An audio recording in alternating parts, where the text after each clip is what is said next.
It's been over 4 years since I uploaded my original PETA Games episode. That video blew up more than I could have ever imagined and led me to create 2 more follow-up videos. This 3-part series is now the most viewed group of videos on my channel, so I figured I'd throw them all together in a little compilation trilogy for anyone interested. This gives people a chance to watch the series as a set, and it gives exposure to some new people that may not have seen it yet. I will say the one change I did make was this gave me an opportunity to go back and make a few edits because I had a potty mouth back then, and if you didn't know, YouTube don't like that very much, so I've been getting a little screwed for a few years. But with that out of the way, sit back, relax, and enjoy the PETA Games trilogy.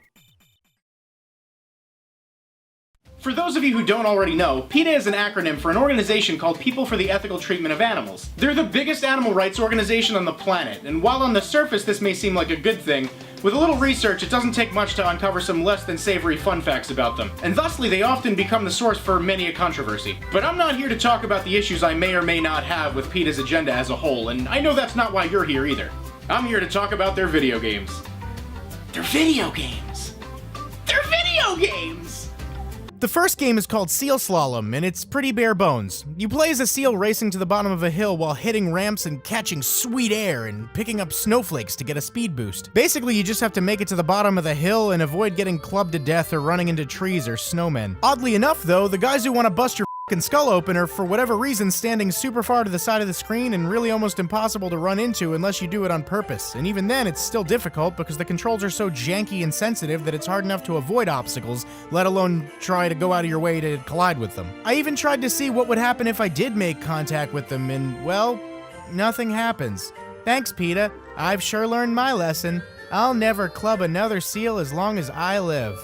Well, this one's about Jennifer Lopez. You can customize your own character, so naturally I made Captain Planet. Captain Planet, he's a hero, gonna stop J-Lo from making fur coats. In this one, you run around fur factories and saving animals and informing employees that killing animals for fur is bad. Call me crazy, but something tells me that once you've made the decision to start skinning bunnies for a living, you've probably already come to terms with it. I somehow find it very unlikely that someone would quit their job because you handed them a pamphlet. Anyway, you run around clearing the room and trying to avoid J-Lo. If she catches you, it's game over. You can, however, get her stuck for a few seconds. If you run past a reporter, she'll get distracted for a little bit while talking to them. Once you've cleared the room of animals and employees, you proceed to the next stage. Other stages include an office building, and a club, and that's it. Because as soon as you finish the third stage, the page refreshes. Couldn't even give me a f***ing victory screen. Thanks a lot.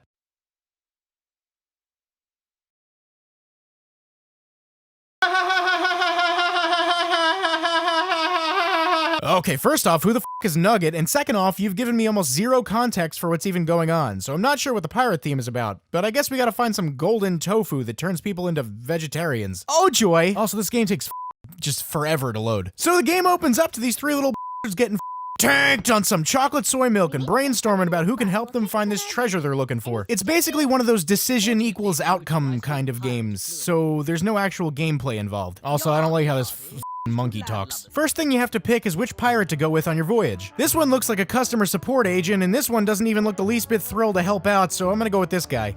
Or dog. Or whatever. Who the heck are these people? Do not even speak their names. They're software pirates. Software piracy is a real crime that affects real people and costs real jobs.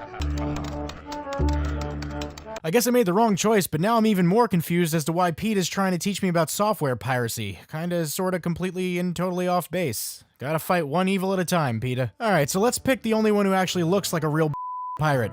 Yo ho ho, motherfuckers. Alright, sweet. I made the right choice. Off we go! 'Tis a noble cause you 3 are pursuing.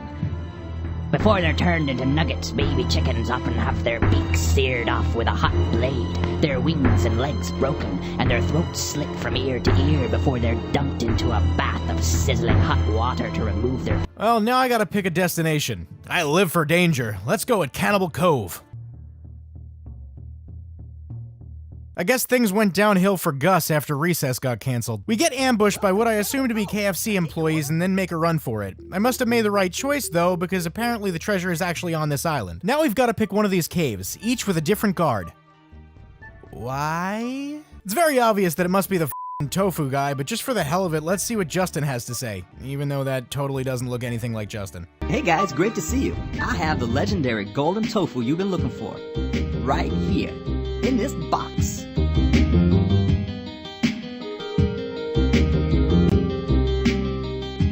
Alright, so let's just pick the tofu guy now. Tofu Manchu say, you have chosen wisely.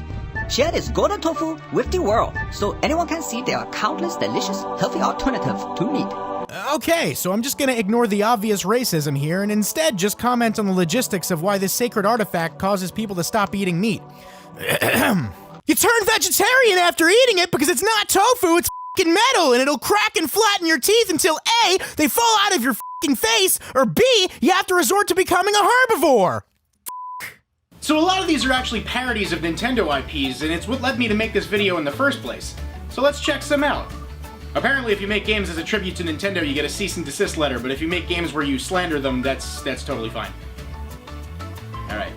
Okay, so first up on the parody list is this one called Pokemon Black and Blue. How very clever. I guess the idea behind this is that they're trying to say that Pokemon is promoting animal abuse. The whole game is just packed to the brim with tree-hugging bullshit. After battles, you're presented with these chests, which I learned fast not to open, because if you do, you get to watch a nice slaughterhouse video. Stop it. You basically just walk along this path and battle NPCs from Pokemon Black and White. Along with your normal Pokemon attacks, you also have powerful moves such as Group Hug and Protest. I want to die. Oh hey Getsis, I like your quilted coat of death. Each time you win a fight, a new Pokemon joins your party. This final fight with Ash is f***ing stupid and shows that PETA doesn't really have any idea what they're even talking about. You confront Ash and he talks about how he's never taken Pikachu's feelings into consideration and how he never lets him out of his Pokeball. And anyone can tell you that's a load of I'm pretty sure Pikachu was exclusively kept out of his Pokeball and was treated like a spoiled little GG, PETA. As I'm sure you've already guessed, this is a sequel to the first Pokemon parody. Only this one's, weirder. In this one, you get to play as some of the most iconic Pokemon, such as Pikachu, Miltank, Jigglypuff, Grimace. Instead of fighting trainers from the Pokemon world, PETA has you all geared up to fight an even greater adversary. McDonald's. But not before first taking a not-so-low-key jab at Nintendo. Oh, This one's a lot of the same from the last game, but just with a new roster. I'm actually not even sure if they know exactly who they're trying to attack in this one. I mean, it seems like they're going for McDonald's, but at the same time, they're still going on about the whole Pokemon teaches children to abuse animals thing. Judging by the dialogue, I'm guessing it's both because they go on about how there's like Pokemon toys at McDonald's and McDonald's is using Pokemon to sell meat to little kids. Dear PETA, Pokemon does not sell McDonald's hamburgers to little kids. You want to know what does? The fact that a McDonald's Happy Meal is about as addictive to an 8-year-old as pure uncut heroin. When I was a kid, that tasted like a f***ing angel. The toy, I'll eat the toy too. This one's supposed to be a parody of Super Mario Brothers, and you get to play as either of the Chick sisters or, Pamela Anderson?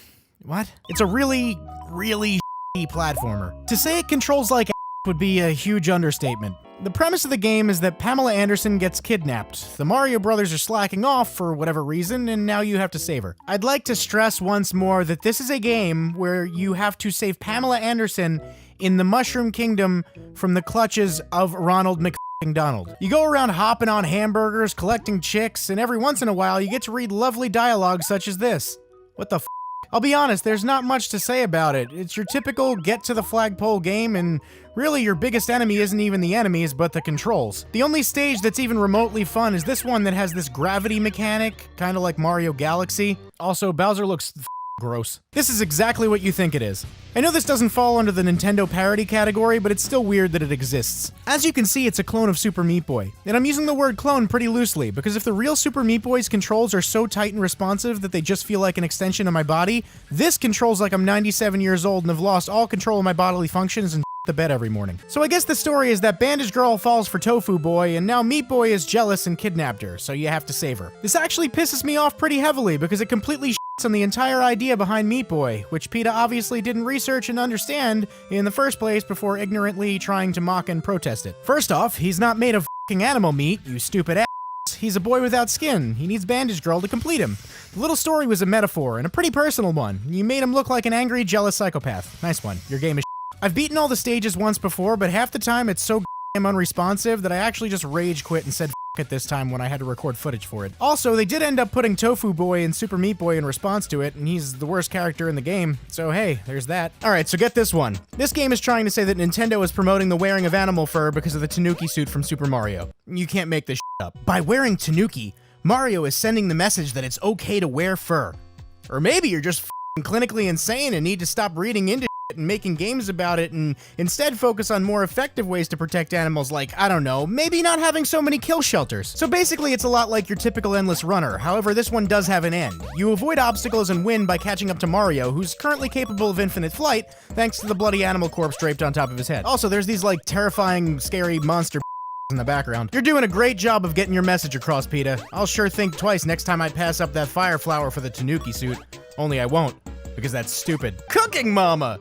Mama kills animals. In this one, we learn how to cook a nice Thanksgiving dinner. So let's prepare the turkey, shall we? We get to pluck its feathers, pull the organs out of its carcass, crack eggs, blood apparently comes out of eggs now, shove stuffing into the lifeless turkey body that, for whatever reason, still has legs and organs falling out, slowly saw its head off, cook it to perfection, and voila, the most disgusting thing to grace a plate since the Nasty Patty. What the is wrong with these people? Later on, after doing some other nasty, graphic with the turkey remains, Mama has a change of heart and instead teaches you how to make a nice, nutritious, and delicious vegetarian Thanksgiving dinner. No, PETA, I don't want a tofurkey. Nobody wants a tofurkey. Yourself. So about 2 years ago, I did a video on a bunch of games by the organization known as PETA, and to no surprise by anyone, they were all pretty terrible. It's been quite a while now, and a lot of you seem to really like that video. So much so that it is the best performing video I've ever uploaded. Well, my buddy Antdude suggested I do a follow-up to that video, but as I remember, the well of games on PETA's website was pretty dry after the first one. But alas, I decided to take on the challenge and see if I could milk what's left of the games on PETA's site. And as fate would have it, aside from a couple I didn't cover last time, there's actually a few new games up there. Lucky me. And before any of you say anything, I know this is a thing, let's move on.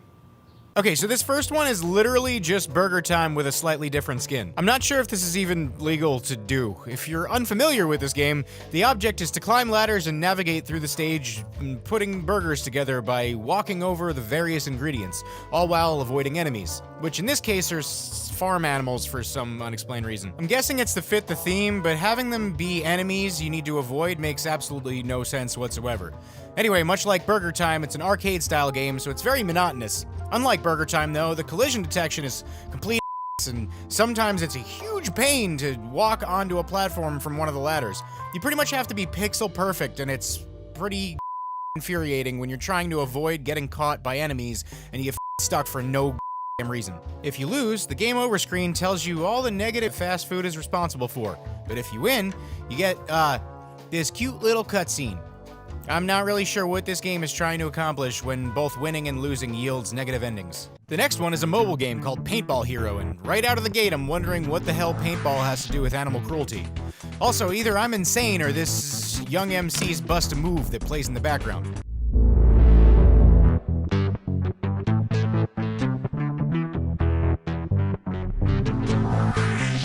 This is the jam for all the fellas trying to do what those ladies tell us. Get shot down cause you're overzealous, play hard to get females get jealous. So according to this game's intro, we've infiltrated a factory farm and we have to shoot the enemies because they apparently ignore animal cruelty. Because of this, we need to mercilessly assault them with, education paintballs. You progress in a linear path rescuing animals that look like they're straight out of Minecraft and attacking enemies along the way.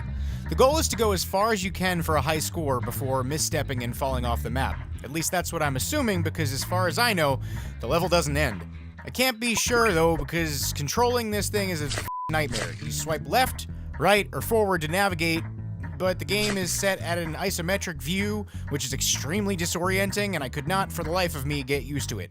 Eventually I just got frustrated and stopped playing. You're probably gonna see a pattern here if I'm being honest. Okay, so this one is surprisingly not total garbage. It's a beat-em-up game that basically looks like River City Ransom. You play as professional MMA fighters to take down animal abusers. Before the game starts though, there's a nice little disclaimer telling you that you probably shouldn't actually punch strangers in the face. There's 3 characters to choose from, but I don't watch MMA and I have no idea who any of them are, so I'm gonna just go with the first one because we have the same birthday. That's a little jarring. Wow, they're not even gonna hide the River City Ransom thing, huh? The controls are pretty simple. Arrow keys to move and ASDF for various attacks. You fight your way through rooms covered in splattered blood where animal experimentation and abuse is going on, maiming everyone who dares to cross your path and saving animals who are locked up in cages. Assault rifles are no match for your fists, I guess. After fighting your way through all the levels, it comes to a head and you have to fight off an onslaught of doctors, scientists, and army men in an MMA octagon. After you win, you get congratulated on the beach for some reason with a congregation of animals who all probably have no business being anywhere near each other. And this is still bothering me to look at. Your reward for beating the game and saving all the animals? Getting to watch a animal testing video. That's your prize. You earned it. So here we have Bloody Burberry, the fur fighters. I don't actually know what Burberry is, but from reading the introduction, it's safe to assume that it's some kind of clothing company that manufactures things made out of fur. It's probably the usual coats and purses and Your goal in the game is to infiltrate the company's HQ and let them know what they're doing is wrong. That'll show them. Even more ridiculous is the fact that you choose from one of 3 furry little animals as opposed to a human being who could communicate and speak words. Then again, if I was working at a company and a woodland critter barged into my office speaking complete sentences, I wouldn't assume I was sound-minded enough to make any kind of decision about anything. In any case, I'm gonna pick the raccoon, cause they're my fave. The goal in the first stage is to walk around a store spraying all the fur coats with red paint while avoiding security guards. That's it. The next stage is a runway where you need to hold up anti-fur signs in front of the runway models to convince them to stop wearing fur. Now, you may think that maybe they're just uninformed, but nope. Apparently, they're just too dumb to understand. I'm sensing some pettiness here. It doesn't even make any sense. Uneducated is one thing, but you're saying they're too stupid. In which case, I'm not sure how holding up a sign is gonna help them grasp the concept of fur equals bad. I'm gonna go ahead and assume the person writing this isn't exactly a beauty queen. Anyway, this is a lot like the first stage, and you just need to avoid the guards. Alright, last level is the same again, basically, so there's really no point in elaborating on it. PETA did draw a nice little interpretation of what Burberry's CEO looks like, though, and if I were her, I'd probably sue for defamation. Here's another arcade-style game called Meat is Murder. The objective is to click each quarter of the screen to save the animals as they head towards spinning saw blades. There's also bombs, and I guess you aren't supposed to click them and just let them head into the blades, but nothing ever actually happened when I clicked, so I'm not sure what the point is. Eventually, big animals pop in, and you have to click them multiple times to save them. As time goes on, the game actually gets pretty nerve-wracking despite how monotonous it is. If you miss, blood splatters all over the place and you game over. The end screen then shows you the number of animals you managed to save under big letters saying death for no reason. I mean, there's a reason. You threw 80 animals at me at once, so that's on you. Anyway, like I said, this is an arcade-style game, so just goes on forever while gradually increasing difficulty. It's just your average high-score game. You know, it's kind of weird how some of these games try, albeit poorly, to send a message and inform people about animal cruelty, while the other ones just straight up make a silly game that conveys nothing to the player other than, oops, you killed a cow. This one's called Save the Sea Kittens, and I still can't figure out why. It's not even a game. It's one of those create-your-own-character things where you decorate it with random pre-made assets. There's a few different types of fish you can pick from. Yes, I said fish. They are, indeed, referring to the fish as sea kittens. I want to die. Anyway, I picked the swordfish, because swordfish are pretty neato. I gave it Hot Topic hair and a guitar. What the is the point of this? This is a game by the people for the ethical treatment of animals. What is this supposed to teach anyone? That's right, kids. You want to help out the animals? Start removing sea creatures from the ocean and dress them up like a Barbie doll. So we've come to the cream of the crap. No, but seriously, folks. This is a game that came out a while ago on PS4, but apparently it recently came out on Nintendo Switch. I wasn't aware of this at the time, so I'm going to be looking at the PS4 version. And among all the PETA games that I've covered, this is the only one that's for an actual console. Luckily, it's free to download, so I didn't have to pay for it, because God knows I would have, and then I would have never been able to live with myself. This one's a doozy. Upon checking it out and watching the trailer on the PlayStation Store, I was shocked to see a familiar face among the people who were interviewed. Ladies and gentlemen, Mr. Alexander Fasciani. This is one collab I didn't think was happening today. In any case, let's get right to it. This game is basically ripping off The Binding of Isaac, pretty heavily. I'd discuss controls, but if you've played The Binding of Isaac, it's literally identical. Much like The Binding of Isaac, you navigate through a series of rooms a la The Legend of Zelda, only unlike the random nature of Isaac, this game's layout is all predetermined. Before getting sent into the dungeons, there's a list of different missions to choose from, each starting with some horrifyingly depressing and badly animated story exposition. I started off by going on a quest to save a killer whale. I don't really want to admit this, but this game is sort of fun. Almost. Don't get me wrong, I'm definitely making the best of a bad situation, and this game is by no means good, but after all the I've seen, this game definitely leans far more towards the side of harmless. It's still pretty monotonous, but it's entertaining enough to not make me want to blow my stupid brains out. There's a bunch of different weapons you can pick up along the way by destroying crates, but there's definitely an issue with balance here. Once you get a gun that's better than the rest, you're left to pretty much just use that one and avoid the rest. As much as you might want to experiment with the others, it just makes no logical sense to switch. You also pick up coins that I guess are used to buy things from the shop, but I didn't play far enough into it to actually find out. And let's be honest, it's not like any of you give a anyway. I don't think anyone's really looking for a critical, in-depth review of Kitten Squad. Oh, by the way, I saved a dumb whale. The next mission is to save this sheep or whatever. The setup for this one is even more gruesome than the whale one. Between the graphic visuals and the depressing music, it's creating quite the dissonance in my head when it throws me back into gameplay of a dungeon-crawling cartoon kitten fighting off robots with a laser gun. Now this stage is just more of the same, ramping up the difficulty. I'm assuming this is how the rest of the game goes as well. Not terrible for a quick romp, but it's easy to lose interest, so once I game over, that's all she wrote. I guess we won't be rescuing any sheep today. And with that, I have exhausted my patience for any of this that I've been doing for like the last 10 minutes, so I'm done. Goodbye. I didn't think I could do it. I didn't think it was possible. But here we are. 3.5 years ago, I made a video about the terrible games that the animal rights organization PETA had on their site. That video blew up way more than I would have expected, and then 2 years later, I came back with a follow-up that garnered similar success. Since then, I've gotten a lot of requests for a third, but despite trying, I didn't think it was possible. Not only did I already cover almost everything that was available, but the ones that I hadn't played yet had since been taken off PETA's site, save for a couple. Well, for the sake of being thorough, I decided what I was gonna do was play the ones that I still could play, and then proceed to scour the internet for footage of the games which were lost to time. This will be the last one. I hope. So like I said, only a couple of games on PETA's site that I hadn't previously played could actually still be played. Even a lot of the games that I've covered in the past have since been taken down. So first, let's get to the couple of games that are actually playable, or at least were at the time of writing the script.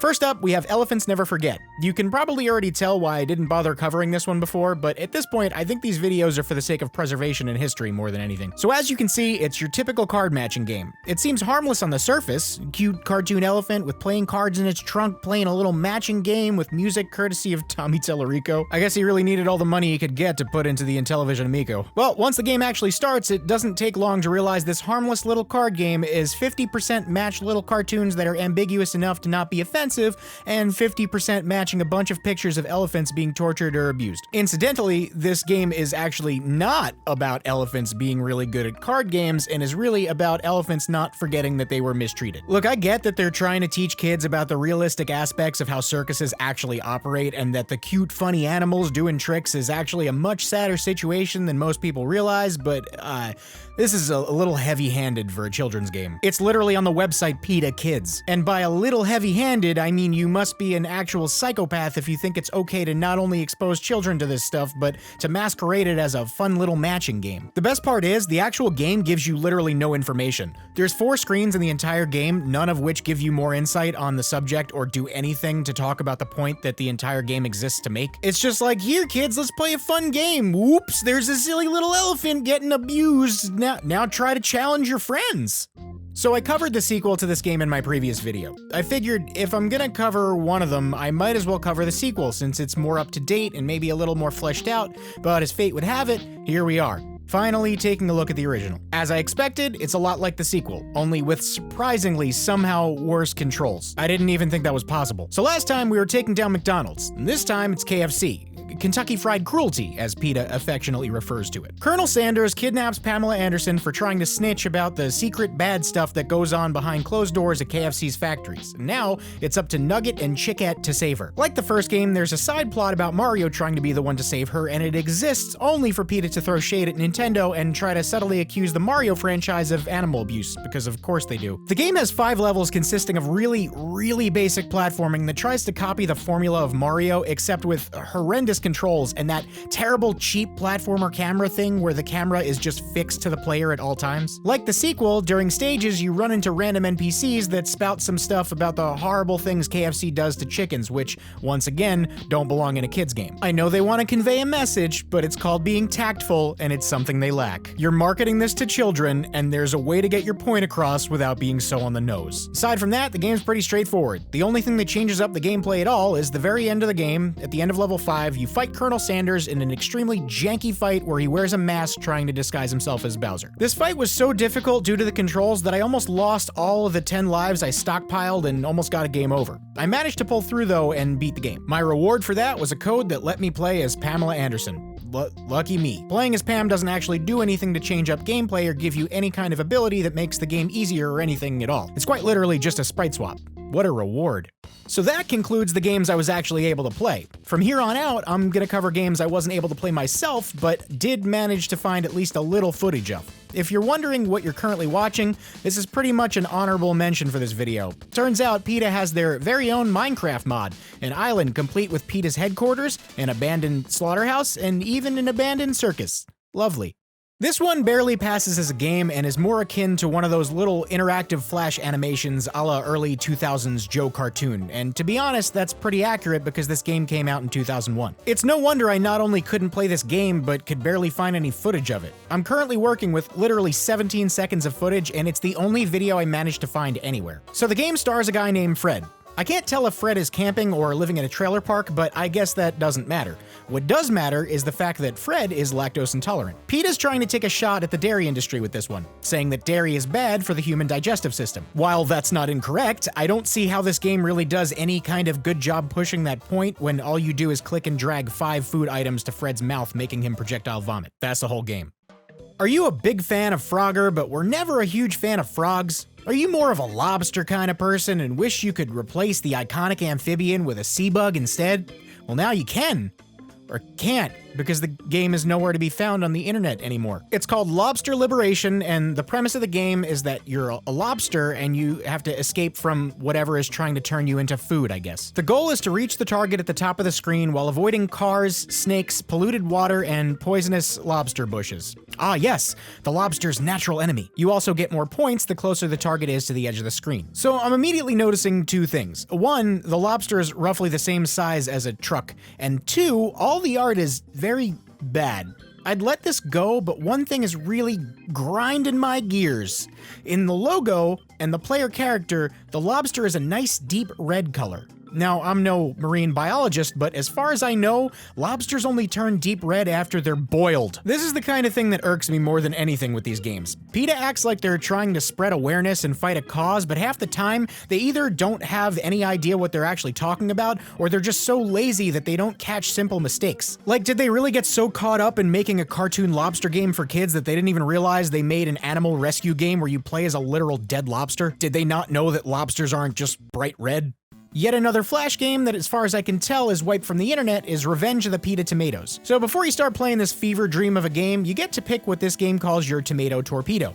You have a choice of Rambo Red, Cherry Bomb, The Terminator, beef steak, salad, and apple. As far as I can tell, this choice does nothing to change the gameplay, and you're just given crosshairs with a tomato on it. I'm gonna just come right out and say that I have absolutely no idea what's going on. This is clearly a shooting gallery game. Plenty of Flash games are like this, but your targets range from foxes to a child, and a bunch of other static images of random people popping up in what looks to be an amalgamate of different city skylines. Obviously, New York is here because the Twin Towers are still present, but as far as I can tell, they took 4 different pictures of city skylines and layered them over each other. They didn't even bother to at least grab a JPEG with some clouds in it to put above it all either. They just threw a nonsensical drop shadow onto the buildings and paint bucketed the top of the screen blue. Once the level ends, it prompts you to click the screen to proceed to level 2, but whoever was playing this game just experienced a crash once they did. I'm somehow not surprised. After seeing the description, apparently the game was about throwing tomatoes at people who wear fur, so I guess the foxes and children weren't actual targets and were supposed to be the civilians of the game that